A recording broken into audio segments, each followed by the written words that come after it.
Before we start, viewer discretion is strongly advised. This video is meant for educational and entertainment purposes only. You got to go back to the drugs and the alcohol, man. The drugs and the alcohol, man. And those things that make you do strange things. Diddy's ex wrapped up her testimony today after 4 grueling days on the stand. Singer Dawn Richard testifies that Sean Diddy Combs hit Cassie Ventura with a skillet full of eggs. She might have a lawsuit too. One of the most powerful moments in the trial came when Dawn Richard took the stand. Dawn, who's known Cassie for years, delivered a testimony that shook the courtroom. She described witnessing a brutal beating Cassie endured, a moment that Dawn says showed just how far the abuse went.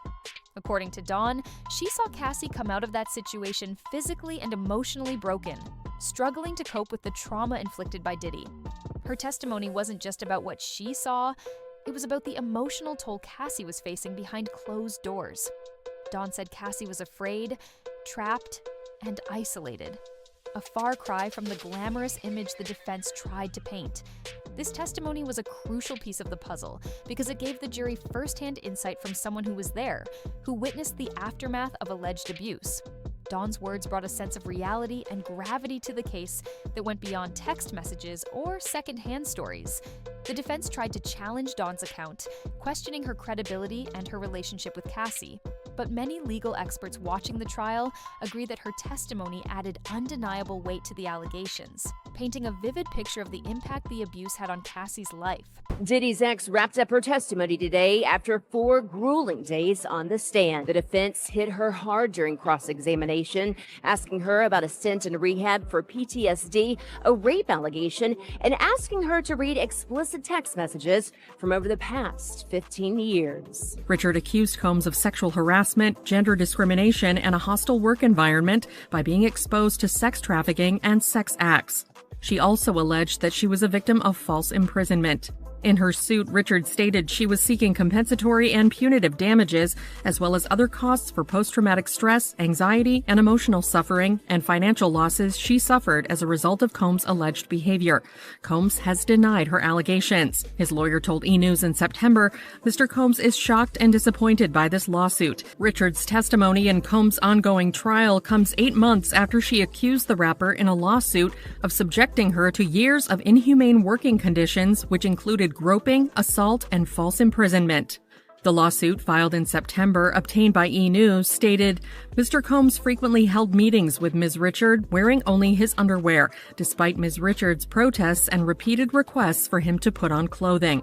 In her filing, the 41-year-old also alleged that Combs ordered her to strip down to her underwear, made demeaning remarks about her body, and entered her dressing room unannounced while she was unclothed, and touched her without her permission under the guise of showing the stylist what to do. The defense team aimed to discredit Cassie by digging into her past, her time in rehab, struggles with PTSD, and even a previous rape allegation. Their goal was to portray her as unstable and unreliable, hoping this would weaken her testimony in front of the jury.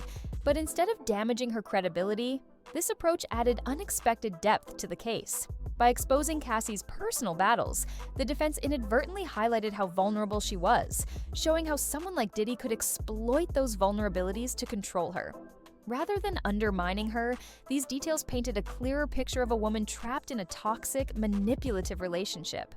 One of the key pieces of evidence were intimate texts between Cassie and Diddy, including messages like, "I'm lost without you." The defense argued these showed Cassie's emotional dependence, trying to suggest their relationship, including the controversial freak-offs, was consensual. But experts say trauma survivors often cling to abusers because they've been manipulated into thinking they have no other choice. Then came Dawn Richard's testimony, a pivotal moment in the trial.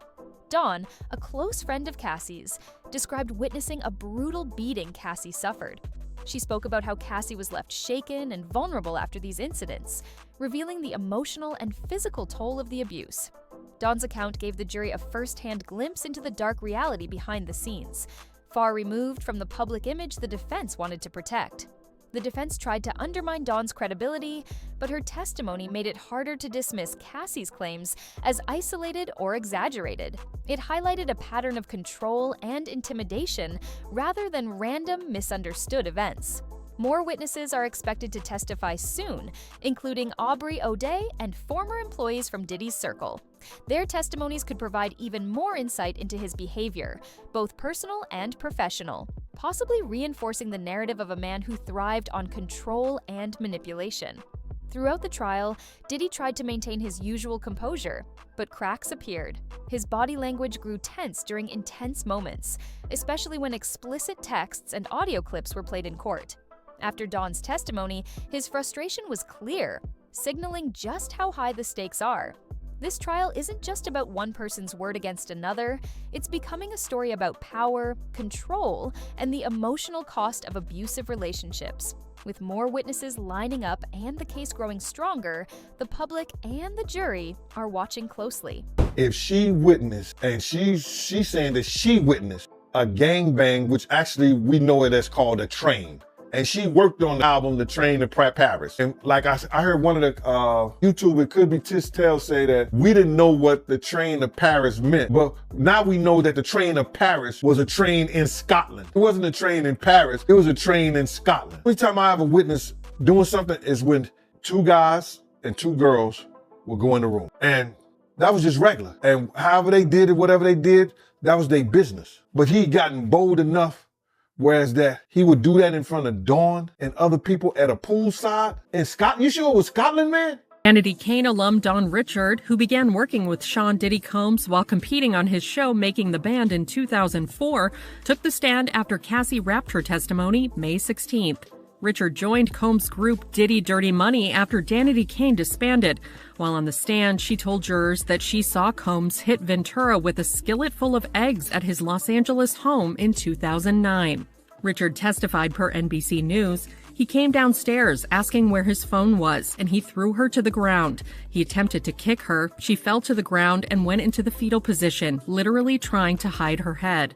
In addition to striking Ventura with the skillet, Richard said Combs put his arm around the singer's neck and took her upstairs before she heard glass breaking. Richard added, "I was scared for her. I was scared to do anything." The defense team in Cassie Ventura's trial tried to use everything they could to discredit her as a witness. Their strategy was clear from the start: shift the focus onto Cassie's past struggles. They highlighted her time in rehab, her battle with PTSD, and even brought up a previous rape allegation from earlier in her life. Their goal was to paint Cassie as emotionally unstable and unreliable, hoping this would weaken her testimony in the eyes of the jury. But what the defense likely didn't expect was how this tactic would backfire. Instead of undermining Cassie, it brought new layers to the story: a deeper understanding of the trauma she endured and the systemic manipulation she faced. By exposing her vulnerabilities, the defense inadvertently painted a picture of a woman who had suffered deep emotional wounds, which only made the claims of control and abuse more believable. One of the biggest moments in court was the introduction of intimate text messages between Cassie and Diddy, including one where Cassie wrote, "I'm lost without you." The defense leaned heavily on these messages to suggest Cassie was emotionally dependent and that their relationship, including the so-called freak-offs, was consensual. But experts in trauma explain that survivors often express attachment to their abusers, not because their pain isn't real, but because they've been manipulated into believing they have no other option. Those are things that she's gonna have to bring up into the lawsuit, that Diddy stopped the way that she was working and how she could work by the fact that he would change, like you just said. What she would do, bro, he would turn off her mic and don't let her sing songs or don't let her do certain things, a part of the band, when he do her sexual advancements. I don't know what to say about that, brother. All I can say is that, you know, all of it sounds like using his power. He's using his power to get at people that works for him. And when you do that, when they bring you to court, 9 times out of 10, you're going to lose if they can. It might have done more harm than good for the defense. Instead of poking holes in her story, it added depth to the narrative, providing a clear, reliable account of the relationship. This approach targets not just a witness's testimony, but their entire character. Abuse survivors frequently face this intense scrutiny, especially in cases involving high-profile defendants. However, in Cassie's case, this line of attack might have done more harm than good for the defense. Rather than poking holes in her story, it added complexity and depth to the narrative of a woman trapped in years of control and manipulation. By forcing Cassie to confront and defend her past trauma in court, the defense may have unintentionally highlighted how Diddy exploited her vulnerabilities, especially given the stark power imbalance in their relationship. A turning point in the trial came with the testimony of Dawn Richard, a close friend of Cassie's and a fellow artist. Dawn shared a harrowing account of witnessing Cassie after a brutal beating, one that left Cassie visibly shaken and emotionally devastated. Her testimony gave the jury a raw, first-hand glimpse of the abuse Cassie allegedly endured behind closed doors. Dawn described how Diddy's outbursts and controlling behavior left Cassie in a constant state of fear and submission. The impact of Dawn's testimony was immediate. It forced the jury to reconsider the public image Diddy had carefully built, one of a charismatic, powerful mogul, and see instead the darker reality of manipulation and abuse. The defense tried to discredit Dawn's account, but her detailed, heartfelt testimony only strengthened Cassie's claims, adding a crucial eyewitness perspective that made the allegations harder to dismiss. Adding to this, the defense is bracing for more witnesses to take the stand, including Aubrey O'Day, another former member of Danity Kane, and several of Diddy's former employees. These witnesses may provide further insight into the toxic atmosphere within Diddy's professional and personal circles.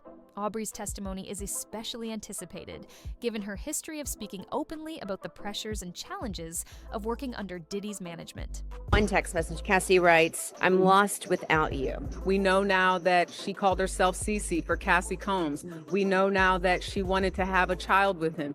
Jurors also heard an audio recording where Cassie could be heard threatening to kill a Diddy associate who had video of one of her freak-offs with Diddy. The jurors were shocked. I saw the eyebrows raised. Cassie was asked about receiving a FaceTime from her now husband while she was having sex with Diddy. I think they're trying to use what they can, again, to discredit her as a witness. Legal experts emphasize that multiple testimonies from different perspectives, personal and professional, make a case much harder to refute. When several people tell consistent stories about patterns of control and abuse, it becomes nearly impossible to argue that these were isolated incidents or misunderstandings.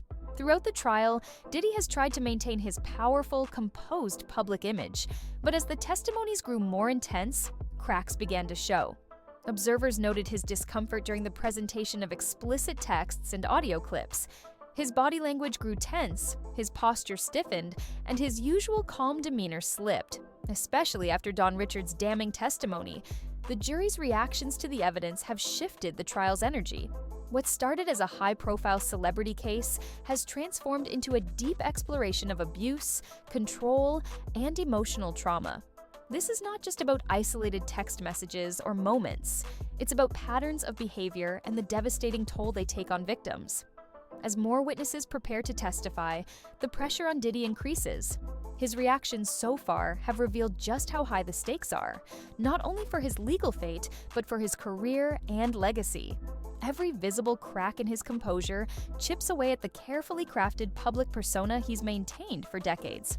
This trial shines a light on the realities many abuse survivors face: power imbalances hidden behind glamour and fame, and the courage it takes to speak out under relentless scrutiny. It reminds us that abuse often thrives in silence and manipulation, and only through the bravery of survivors and witnesses can those dark truths come to light. With Aubrey O'Day and others set to testify, the story is far from over. Each new account could bring even more revelations and deepen the understanding of the alleged abuse. The Diddy trial is more than just a scandal. It's a wake-up call about the destructive nature of control and abuse in powerful relationships. It shows how victims endure immense pain while fighting to be heard and believed. As this case unfolds, stay informed, support survivors, and remember, these stories matter. They deserve justice and attention, not silence. Unfortunately, we're all going to take a disgusting trip to his seedy, awful world. You know, the man has no class. He has no kindness in his dark, dark heart. And he's depraved. That's my opinion. This is a depraved, disgusting individual. The facts are the facts, the texts are the texts, and I think that the evidence will be clear. That Ventura had a choice and that she chose to participate in those sexual encounters. Where she is entertaining other people in the bedroom. He enjoyed having the freak-offs. She's being asked specifically about the drug use. She is clearly excited about a freak-off. The defense's attempts to undermine Cassie by focusing on her past struggles, rehab, PTSD, and previous trauma was a classic move, but one that backfired spectacularly. Instead of making her look unreliable, it showed just how much she had survived. This wasn't a story of a broken person inventing accusations. It was about a woman scarred by years of emotional abuse and manipulation. That vulnerability, far from weakening her, made the jury see her as real and relatable. A survivor fighting to reclaim her voice. The emotional weight of the intimate text messages exchanged between Cassie and Diddy added another layer to the case. The defense wanted the jury to see these as proof of Cassie's willing participation, but experts know better. Trauma survivors often cling to abusers out of fear, manipulation, or confusion. These messages reflected a fragile attachment, one built on power imbalance, not mutual affection. One of the most gripping moments in the trial came when Dawn Richard took the stand. Dawn's testimony wasn't just words, it was a window into the darker side of Cassie's life with Diddy. She described the aftermath of a violent beating Cassie endured, how she saw her friend shaken, scared, and struggling to cope with the physical and emotional pain. Dawn's courage to share this painful memory made a profound impact on the courtroom. Her eyewitness account was vital. It connected the dots between Cassie's testimony and the broader picture of Diddy's alleged behavior. Dawn described instances where Diddy's temper flared unpredictably, leaving Cassie terrified and isolated. These moments weren't just about anger, they were about control, intimidation, and systematic emotional abuse. The defense struggled to counter Dawn's powerful testimony. Trying to discredit a witness who observed such raw evidence firsthand is no easy task, and with Aubrey O'Day preparing to testify next, the defense faces a mounting challenge. Aubrey's perspective as a former Danity Kane member and someone who experienced Diddy's management style firsthand could reinforce the prosecution's claims. She's known for being outspoken about the pressures of working with Diddy, and her words may reveal that his controlling behavior extended beyond personal relationships into his professional life. Multiple witnesses telling similar stories create an unbreakable chain of evidence. When personal accounts from Cassie, Dawn, and potentially Aubrey align with testimonies from former employees, it paints a comprehensive picture of ongoing control, manipulation, and abuse. Legal experts emphasize that such consistency is often the turning point in high-profile abuse cases, making it much harder for the defense to sow doubt. Meanwhile, Diddy's courtroom demeanor has become a focal point. The man known for his charisma and command seemed to unravel under pressure. Observers noted his shifting expressions, moments of stiffened posture, clenched jaws, and whispered conversations with his legal team. These subtle signs betrayed his discomfort as the evidence mounted. Particularly telling were his reactions when explicit texts and audio recordings were played. His usually composed exterior cracked, revealing the strain he was under. The jury, too, responded visibly. The atmosphere grew tense, heavy with the weight of the allegations. This was no longer just a celebrity trial, it was a profound reckoning with abuse's emotional and psychological damage. The power dynamics at play became clearer with each testimony, and Diddy's carefully maintained public image was steadily eroding. As the trial continues, the stakes couldn't be higher. Each witness adds new details, deepening the narrative and building pressure on Diddy. His legacy, reputation, and freedom hang in the balance, not just his public image. The courtroom drama is far from over, with more bombshell revelations expected as Aubrey and other former employees take the stand. This case highlights the bravery it takes for survivors like Cassie to come forward. Despite facing intense scrutiny, personal attacks, and attempts to discredit her, she stands firm. Her story shines a light on the hidden realities of abuse, how it thrives in relationships marked by imbalance and control, and how victims often endure it in silence for years. In the weeks ahead, the trial will continue to peel back the layers of this complex case. The testimonies of those who knew Diddy personally and professionally may confirm a troubling pattern of behavior, one that extends far beyond isolated incidents. Ultimately, this trial isn't just about one man's actions. It's about exposing the systemic dynamics of abuse and control that affect many survivors. It calls for attention, understanding, and support for those who find the courage to speak out. Stay tuned as this case unfolds. The coming testimonies could change everything we think we know and remind us why it's so important to listen to survivors, seek justice, and never turn away from difficult truths. As Aubrey O'Day prepares to take the stand, the entire courtroom feels the weight of anticipation. Aubrey isn't just another witness. She represents a unique vantage point.